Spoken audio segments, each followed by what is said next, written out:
Hey guys, welcome back to Safety Sunday. So today I'm going to be starting our first aid series.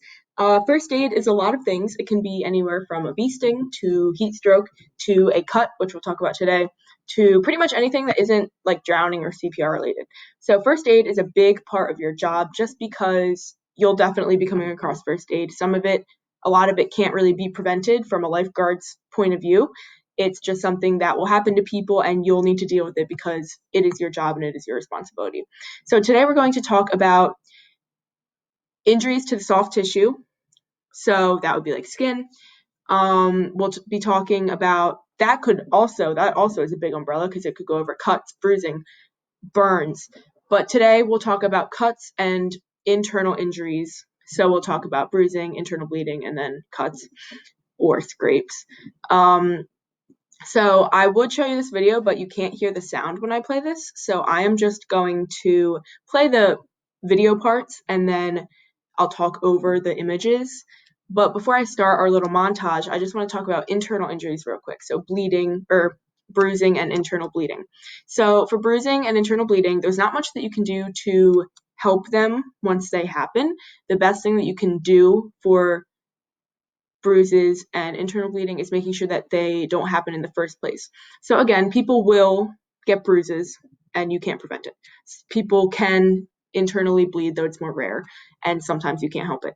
But a lot of times you might be able to prevent it. So just by making sure that nobody's roughhousing, nobody's running, people are being safe in the pool in general. Preventative lifeguarding is your best tool in your lifeguarding toolbox. You always want to make sure that you are preventing as many things as possible. So just make sure that you're enforcing the rules, make sure that people are being smart and safe.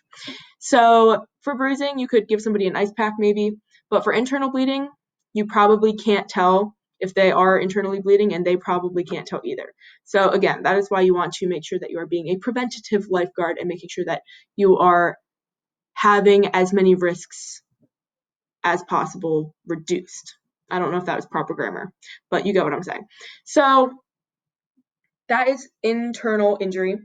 Then we have external injury. So this could be injury to the soft tissue. So this could be cuts or abrasions or scrapes. And I'll start playing our montage here. So for these, if you notice that it's not that big, it's a little tiny cut, it's a scrape, you can easily address this, no problem. Put your PPE on first because you don't want to get any bloodborne pathogens all up in you. Sorry about that phone.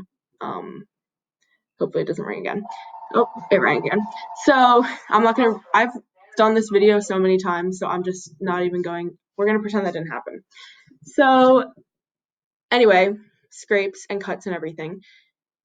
If it's tiny, put your PPE on, clean it, and then dress it as you feel is proper. So you can put a Band-Aid on it. You'll have many Band-Aids in your first aid kit. You can dress it like that person just did in the video. So something like that, pretty easy. Make sure you're obtaining consent. Make sure that they have no other larger injuries going on before you start dressing their wound.